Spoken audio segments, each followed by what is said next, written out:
राज्य चल रहा है, आदरणीय योगी जी और मोदी जी के नेतृत्व में वो जिस प्रकार से देश को एक सही दिशा देने का काम कर रहे हैं, भगवान श्री राम ऐसे ही समाज की व्यवस्था चाहते थे, उसी के हिसाब से हम सब लोग काम कर रहे हैं। इसी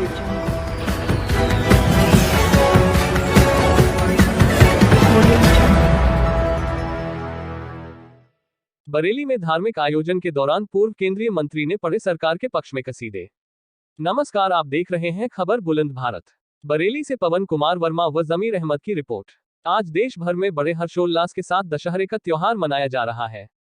इसी क्रम में बरेली में कई जगह पर रावण का पुतला दहन किया गया। इसी दौरान श्री रानी महालक्ष्मी बाई रामलीला समिति के नेतृत्व में चौधरी तालाब स्थित दशहरा मेले का आयोजन किया गया, जिसमें शहर के कई जनप्रतिनिधि शामिल हुए। वहीं मेले में सैकड़ों की तादाद में लोग मेला देखने के लिए पहुंचे। तय कार्यक्रम के अनुसार रावण का पुतला दहन किया गया। दशहरे के मेले में हर किस्म की दुकानें लगाई गई है। जहां महिलाओं की संख्या अधिक रही, मेला देखने के लिए मुस्लिम महिलाएं भी नजर आए, तो वहीं भारी संख्या में पुलिस फोर्स भी तैनात रहा। दशहरे मेले से बरेली के सांसद व पूर्व केंद्रीय मंत्री संतोष कुमार गंगवार ने योगी मोदी का राग छेड़ते हुए सभी को दशहरा के पर्व की शुभकामनाएं दी। उन्होंने कहा कि भगवान श्री राम ऐसी ही व्यवस्था जो योगी मोदी के शासन में चल रही है। पूर्व केंद्रीय मंत्री ने धार्मिक आयोजन में शामिल होने के दौरान ही पत्रकारों से बात करते हुए योगी और मोदी सरकार के बारे में कसीदे पढ़ने शुरू कर दिए। उत्तर भारत की प्राचीनतम रामलीलाओं में से एक रामलीला श्री रानी महालक्ष्मी बाई जी की रामलीला, जिसको कितने वर्ष हो गए? 454 वर्ष हो चुके इस रामलीला के आयोजन में। और हम आभार व्यक्त करना चाहते हैं कि हर समय में बरेली वासियों ने रामलीला में साथ दिया, और आज का जनसमूह इस बात को प्रदर्शन करता है कि लोगों की भगवान श्री राम के चरित्र में कितनी रुचि है। मैं आपके माध्यम से सभी यहाँ उपस्थित दर्शक भाई बहनों को बहुत बहुत शुभकामनाएं देना चाहता हूँ। और इस समय देश में जो राज्य चल रहा है, आदरणीय योगी जी और मोदी जी के नेतृत्व में वो जिस प्रकार से देश को एक सही दिशा देने का काम कर रहे हैं, भगवान श्री राम ऐसे ही समाज की व्यवस्था चाहते थे, उसी के हिसाब से हम सब लोग काम कर रहे हैं। इसी प्रकार से मैं आपके माध्यम से सभी यहाँ पर उपस्थित दर्शकों को शुभकामनाएं देना चाहता हूँ। पूर्व केंद्रीय मंत्री ने भाजपा शासन को एक धर्म के अच्छा बताया, जब भाजपा सरकार सबका साथ सबका विकास की बात करती है। वहीं दूसरी ओर केंद्रीय मंत्री धार्मिक आयोजन में भी सरकार का प्रचार प्रसार करने से नहीं चुके।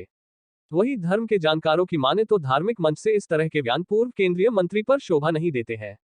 वहीं पर श्री रानी महालक्ष्मी बाई रामलीला समिति के अध्यक्ष राम गोपाल मिश्रा ने रामलीला की जानकारी देते हुए बताया। आपका राम गोपाल मिश्रा, मैं अध्यक्ष हूँ रानी महालक्ष्मी बाई रामलीला समिति रजिस्टर्ड चौधरी मोहल्ला बरेली का।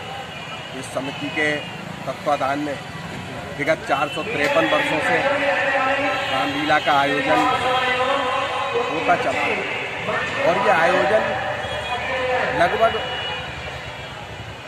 1600 के आसपास, जब यहाँ इस देश के अंदर मुगलों का शासन रहा हो, उस समय से इस मेले का शुभारंभ, इस रामलीला का मंचन का शुभारंभ किया। और लखनऊ स्टेट के तत्कालीन राजा चौधरी बसंत राव जी ने अपनी पत्नी के निधन के उपरांत उनके श्राद्ध वाले दिन, उनका श्राद्ध 10वीं तिथिया को, जो श्राद्ध पक्ष में 10वीं दिन आता है, उसको उनका श्राद्ध होता है, तो उसके उपलक्ष्य में उन्होंने उनकी यादगार में ये कार्यक्रम उस समय शुरू किया।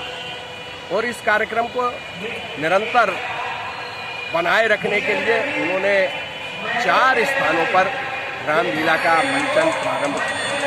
सबको मालूम है कि आज से हजारों साल पहले इस धरती पर मर्यादा पुरुषोत्तम श्री राम अवतरित हुए, और उन्होंने अपनी लीला का मंचन और आयोजन करके इस देश की जनता को, इस देश के राम भक्त लोगों को एक संदेश देने का काम किया। उन्होंने बताया कि जीवन कैसे जिया जाता है, उन्होंने बताया कैसे मर्यादा में रहकर, कैसे माता पिता के आदर्शों को चलकर, माता पिता के वचनों का पालन करना, पता अनेक बातें अगर हम उनकी बताई हुई जो अपने गोस्वामी तुलसीदास जी ने जो रामायण में विस्तार से लिखा है रामचरितमानस में, अगर हम रामचरितमानस को देखते हैं, पढ़ते हैं, सुनते हैं, तो हमको समझ में आता है कि उन्होंने कितनी बड़ी व्याख्या, दर्शन, जीवन जीने की कला, जीवन जीने का आदर्श किस प्रकार से प्रस्तुत है।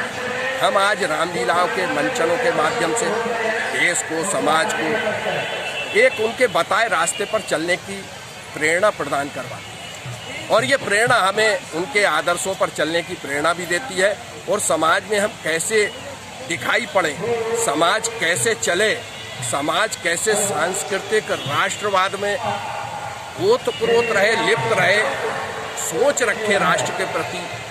ये सब बातें हमें ऐसी रामलीलाओं के ऐसे सांस्कृतिक और धार्मिक आयोजनों के माध्यम से परंपरा को बनाए रखने में निरंतरता प्रदान करती है। आज हम ये 454वां विराट दशहरा मेला, जिसमें कम से कम 1 लाख से ज़्यादा लोग यहाँ पर इस कोरोना महामारी के बाद भी बगैर किसी उसके व्यवधान उत्पन्न करे बहुत शांतिपूर्ण तरीके से, आप लोग देख रहे हैं पूरा मैदान जिसमें क्षमता करीब 1.5 लाख के लोगों की क्षमता है, ये पूरा मैदान भरा हुआ।